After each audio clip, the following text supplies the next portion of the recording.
Now we are going to discuss chapter 3, elementary concepts of objects and classes. In previous chapter 2, that is introduction to Java, we have discussed types of Java programs, Java compilation process and various features of Java. Okay. We will see now teaching objectives of this chapter. Okay. So difference between a class and an object. Next, class as an object factory and a blueprint to create objects, and class as user defined data type and message passing between objects, and how to execute Java program in BlueJ, that is working with BlueJ. So learning outcomes of this chapter. Okay, students will be able to understand the definition of class and an object. You will be able to understand why class is regarded as an object factory, and also you will be able to work on BlueJ. Children, first we will see modeling entities in a real life or real world. Okay, so all objects in the real world are entities. An entity is something that exists as itself either in concrete or in conceptual form. Okay, here concrete means which is existing in physical form, and conceptual means which may be in logical form. Okay, now we will see an example. Okay, so entity here, it is nothing but an object. Okay, so entity can be a person, place, object, event, or concept about which data is to be maintained. Okay, so example of entities in real life are car, student. You can consider other examples also here. Okay, so like employee, manager, all comes under entity. Okay, next we'll see all entities will have attributes. Okay, so attributes of an entity are nothing but properties or characteristics of an entity. Okay, so for example, if you consider car, color of a car entity will become attribute of that entity, that is car. Similarly, for a student, here we are considering name of the student entity, that will become an attribute of a student. Now we will see a relation in verb phrase. Okay, so association between the instances of one or more entity types. Okay, that is in real life. Okay, so for example, blue car belongs to student job. Okay, so it defines the association between the car and the student entity. Children, now we will see what is an object. Objects are key understanding of object oriented technology. Okay, in order to understand object oriented technology, we need to understand what is an object. Okay, so look around right now. Okay, so now you can look around you, you will find many objects. Okay, in your real world or real life, all those will become objects of a real world. Okay, like your book, pen, pencil, device, bicycle. Okay, so everything is an object. Real world objects share two characteristics. Okay, for any object, when you consider, all will have two characteristics. They all have attributes and behavior. Okay, so all objects will have its own attributes and behavior. Okay, so when we give specific values to its attributes, that will become state of that object. Now we will see the types of objects. Okay, objects can be divided into one of the following categories. Okay, we'll see one by one. Tangible objects. Okay, so which are physically existing. Tangible means which are physically existing. Okay, so in example, whatever we have mentioned here, all are tangible object. Okay, as a student yourself also a tangible object, which are physically existing, to which you can touch and feel. Okay. Next, conceptual objects. These objects are intangible, which are not available physically, which are available in the form of concept or logical, like your email account, Zoom account, bank account. Okay, all those comes under conceptual objects. Okay, those will also have attributes and behavior. Okay, similarly roles. Okay, roles also comes under one type of object. Okay, so roles played by a people. Okay, so when we consider you as a student, that will become a role. When you consider me as a teacher, that will become a role. When you consider a person as a bank manager, that will become a role. Okay, so each role will have its own attributes and behavior. Okay, next and last one is events. This is something that is occurring in the system. Okay, when you purchase something from the departmental store, that itself will have attribute and behavior. Those events also considered as an object in real life.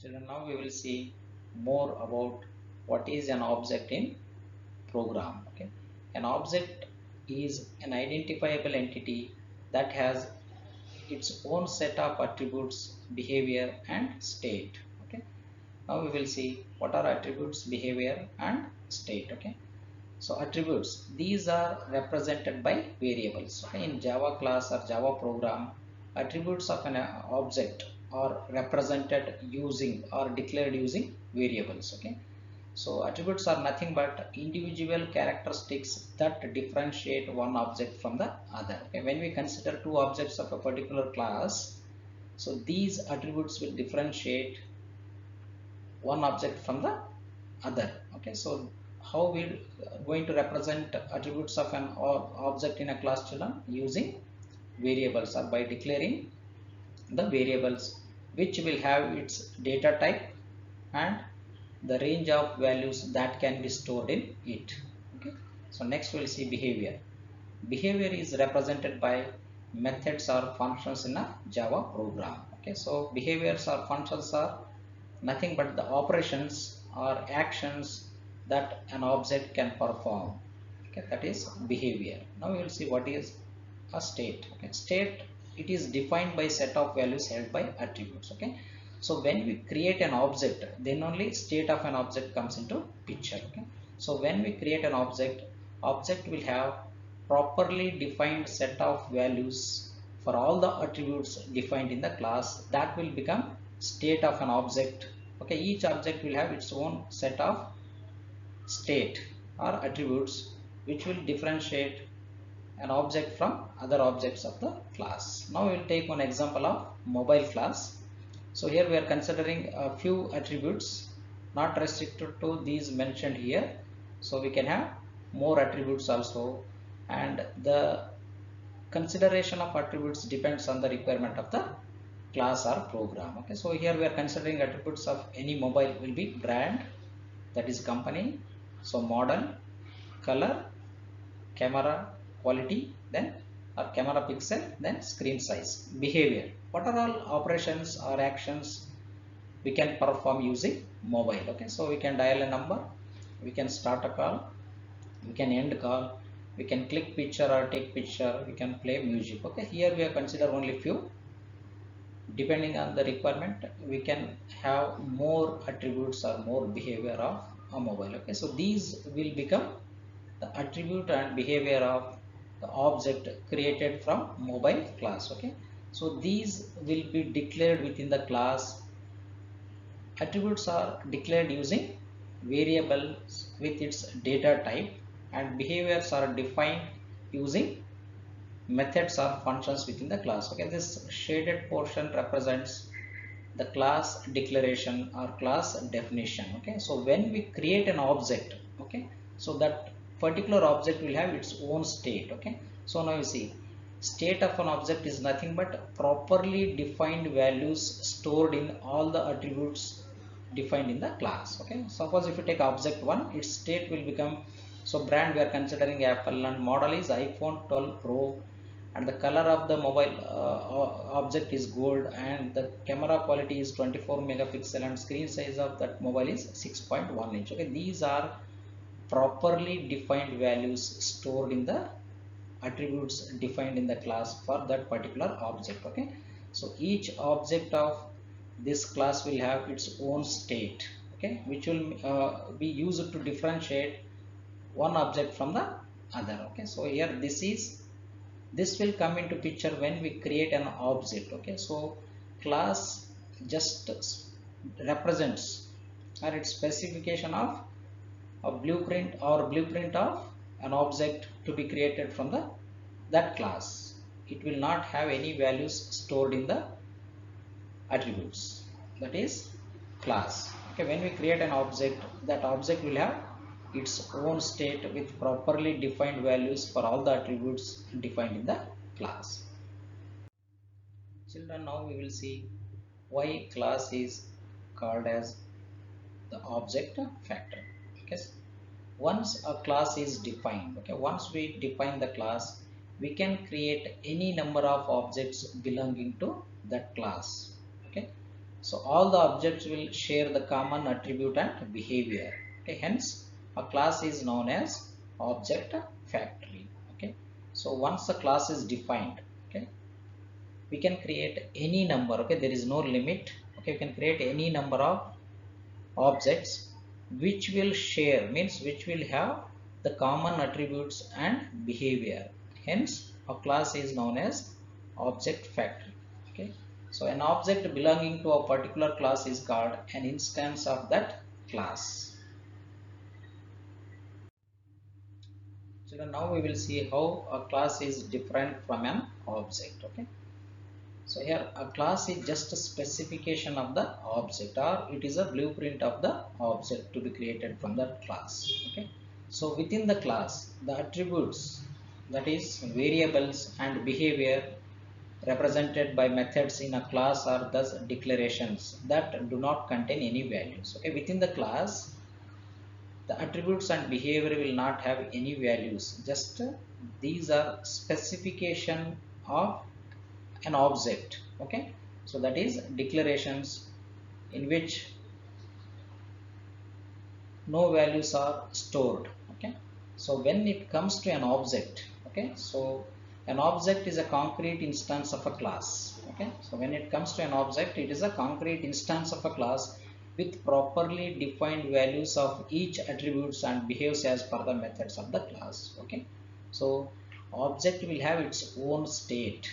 Okay, here its own state means the properly defined values of each attributes, and object will be behaving as per the method definition which is defined in the class. Okay, so that is the difference. Okay, within the class, no values will be stored in attributes, but when we consider an object, it will have the properly defined values of each attributes defined in the class, and object will be behaving as per the methods defined in the class.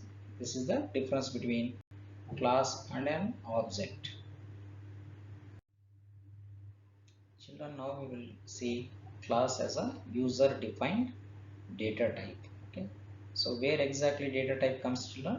When we declare any variable, we need to mention its data type. Okay, so in the programming term, means when we write a statement like this, int n semicolon in Java, it defines or declares a variable n. Okay, so n is variable name and int is data type. Okay, so n is of integer data type. Okay, so where here int is built-in or predefined data type in Java programming language. Okay, which is already predefined. Already we have used int, double, float, char in your program. All those are built-in or predefined data type which can be directly used in our program. Okay, so using the concept of class, okay, now you understood what exactly a class. We can make the data and methods of an object a user defined data type. Okay, so in class already you know we are going to define a data, that is variables and methods of an object, a user defined data type. Okay, so data and methods which are defined within the class can be considered as user defined data type. Okay, the class may now be considered as data type and an object as a variable of that data type. Okay, so example, once the student class has been defined, okay, once we define the student class, the following statement will create a S1 object belonging to the student class. Okay, you can see here student space S1 semicolon. Okay, here it is exactly similar to the one which is declaration of integer variable. Okay, int n student S1. Okay, so here student is a class which is user defined. Okay, here we can say S1 is a variable of type student. Okay, in the same way n is variable of type integer, we can consider S1 as is a variable of type student. Actually S1 is object of class student, so we can consider S1 as a variable with its data and behavior. Okay, so that will become the user defined data type, because student class is defined by user. Okay, so already you are using the object as variable in your program, children, that is string name. Okay, you can observe here in string s is capital. Okay, string is not data type like int. Okay, int is here keyword, double is keyword. Okay, so string is class and name is an object. Okay, already you are using name as variable of type string, which is already defined in the Java. Okay, so that is, it is a built-in class or predefined class within the Java. So directly we are using. So here in the same way we can consider S1, that is S1 is of variable type student. Okay, so even though S1 is object of class student, hence we can consider class as user defined data type. Okay, so object or variable of a class has its own functionality. Okay, so when we define an object or variable of that class type, it will have its own functionality and behaves like built-in data types like int, double, char, etc. Okay, so once we define a variable of this particular class, it will be behaving like a built-in data type like int, double. Okay, so here when we consider int, double, for example, we can store an integer or valid integer in n. Okay, so here depending upon the definition of the class, s1 can hold the values or data for all the variables declared in this class, and also this object will be behaving as per the methods defined in the class. So class can be considered as user defined data type. So then now we will see message passing between objects. Objects can communicate with each other by passing message, same as people passing message with each other. Okay, whenever we will communicate in our daily life, children, we will be passing message and other person will be receiving the message. In the same way, object can send or receive message or information. Okay, so message passing involves the following steps. Okay, so in order to pass the message or receive the message, we need to follow the steps. Okay, first we need to create the class, or we need to define the class that defines objects and their behavior. Okay, after defining class, we need to create objects from the class which is already defined. Next step is establishing communication among the objects. Okay, we need to clearly write the code how exactly the objects can communicate, that is pass message or receive message. Okay, for example, consider two classes, that is product and order. Okay, when we consider two classes, that is product and order, the object of the product class can communicate with the object of the order class by sending a request for placing an order. Okay, so object of the product class can communicate with the object of the order class by sending a request for placing an order. Okay, so this is only the message passing between objects. Okay, one more example, if you consider, suppose if I want to deposit money in my bank account. Okay, so myself will become one object and my bank account will become another object. Okay, so when I deposit money in bank account, so there is a communication between myself and my bank account. Okay, that is the message passing between objects. Children, now we will see the practical part of the chapter, okay, that is working with BlueJ. Okay, how to execute Java program using BlueJ platform. Children, once we install BlueJ, we will see how to start BlueJ. Okay, I hope all of you will be knowing how to open any application which is already installed in our desktop or laptop. Okay, we have two methods here shown. Okay, we have many other methods also. You'll see the standard methods using start button. Okay, so when you click on start button, you select all programs. In that you will get the installed program, that is BlueJ. Okay, so in that folder you can select the BlueJ exe file, which will open the BlueJ window, or else double click on the BlueJ icon on the desktop to start BlueJ. This is the shortcut icon. You can double click on the BlueJ shortcut icon. As soon as you double click or select BlueJ exe file from start menu, the first screen of BlueJ will appear for a moment. Okay, then followed by the BlueJ working environment screen.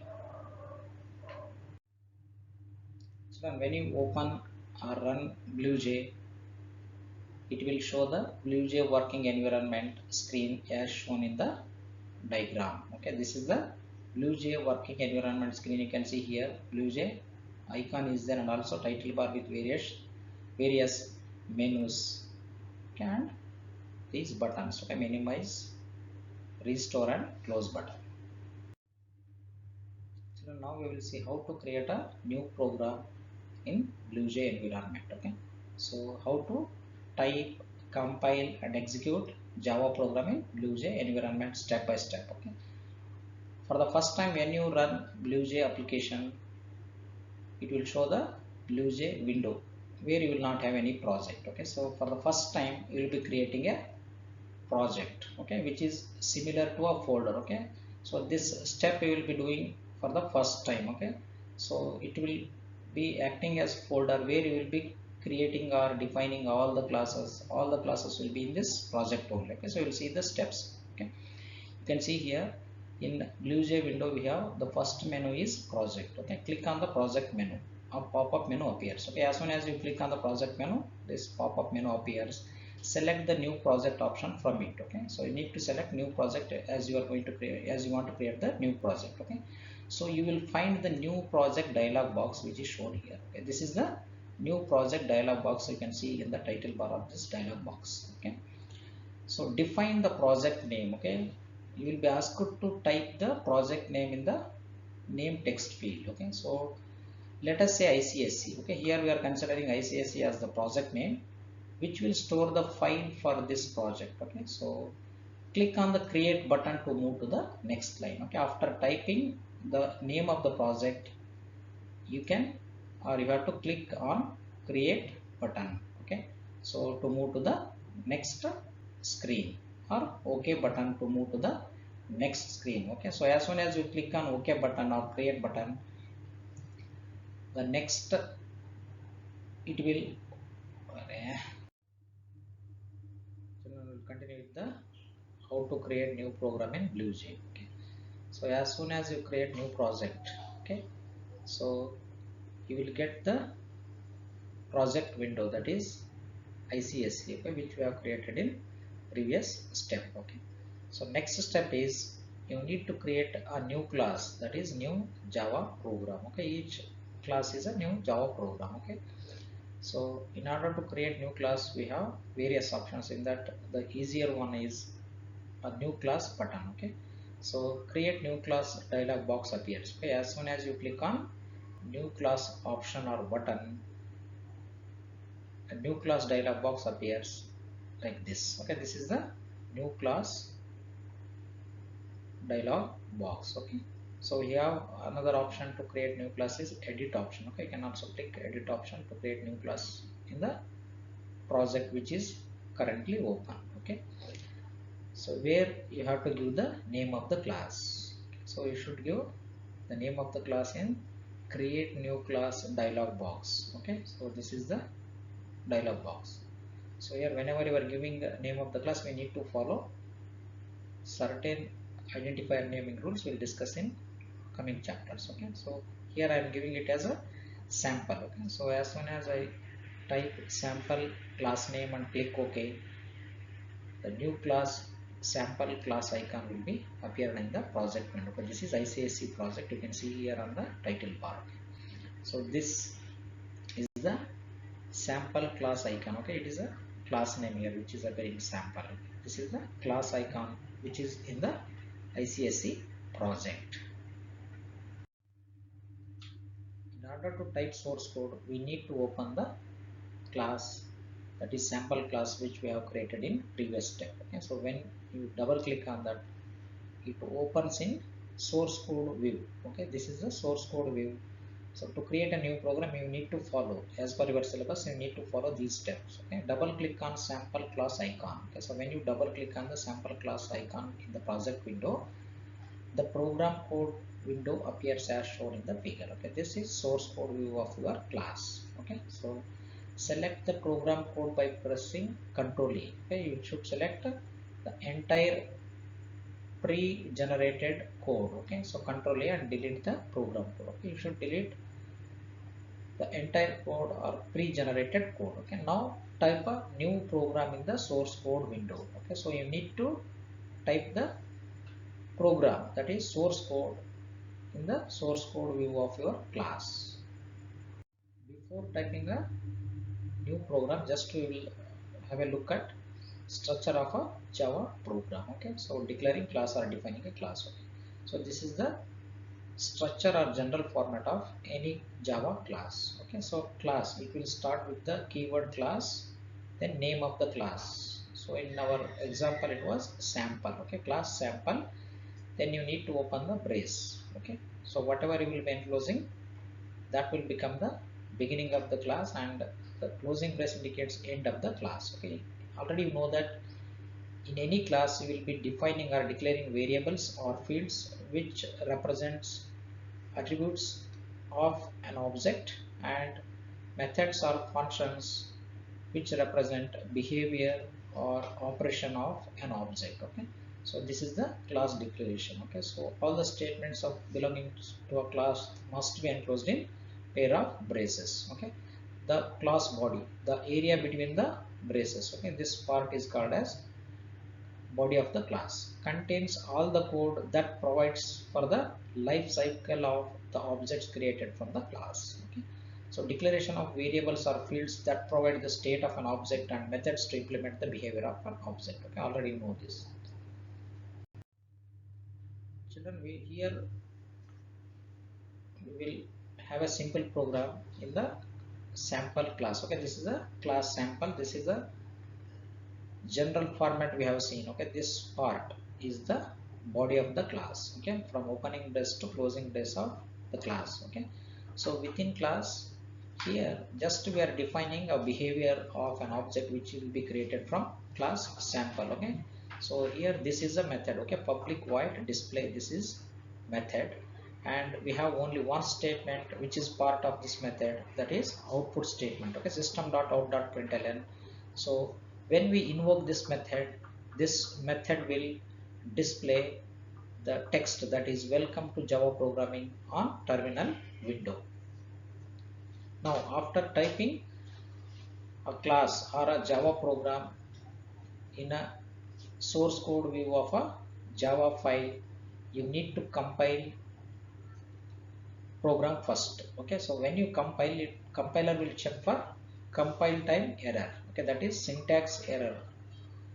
So here once we compile it, in status bar you will get the indication that status of the compile class compile, no syntax error, if syntax errors are not there. Okay, so or else you need to remove the syntax errors if any. Okay, if any errors are there, you need to remove. Then after successful compilation, you need to close the class file by clicking on close button. Okay, so next step is you need to create an object. Okay, here in project window, for which class you need to create an object, you have to right click on the class icon. Okay, so the very first option is new sample. Okay, so here new operator is used to create an object. You need to select that option, okay, new sample, that is class name. So as soon as you select the first option, after right clicking on the class icon, create object window appears on the screen, okay, that is dialog box. Okay, so where you will be asked to give name of the instance, automatically it will take name of the class, okay, with the first letter small and 1. Okay, so you can rename or you can consider this name as object name or a name of the instance. Okay, so this is the creating, this step is to create an object. Okay, after choosing or typing the name, you can click OK. Okay, as soon as you click OK, object will get created. Okay, so now object we have created from the class, that is sample. Now in order to check the operation or behavior of this object, we need to invoke the method which is defined in the class, that is display. Okay, to invoke a method, okay, this step is invoking a method or calling a method from object. Okay, so you need to right click on the object and you should select the method to be invoked. Okay, that is the one which we define here is void display. As soon as you select the void display method, it starts its action. Okay, so here the action is nothing but just we are displaying one text message, that is welcome to Java programming on the terminal window. Okay, as soon as you select on the void display method name, you will get the output in the terminal window like welcome to Java programming. You can see here, this is the terminal window. Okay, so Java program in BlueJ, the output of Java program will be displayed in the window called terminal window. Okay, this is the terminal window. You can see the output of this program. Okay, so here compiling, creating an object. Okay, after successful compilation only you can create an object. Okay, after creating an object we need to invoke the method. Okay, you can have many methods in the same class, so whichever method you need to invoke, that method you need to select. So according to the method definition, the action will be performed. Okay, here it is displaying the message welcome to Java programming.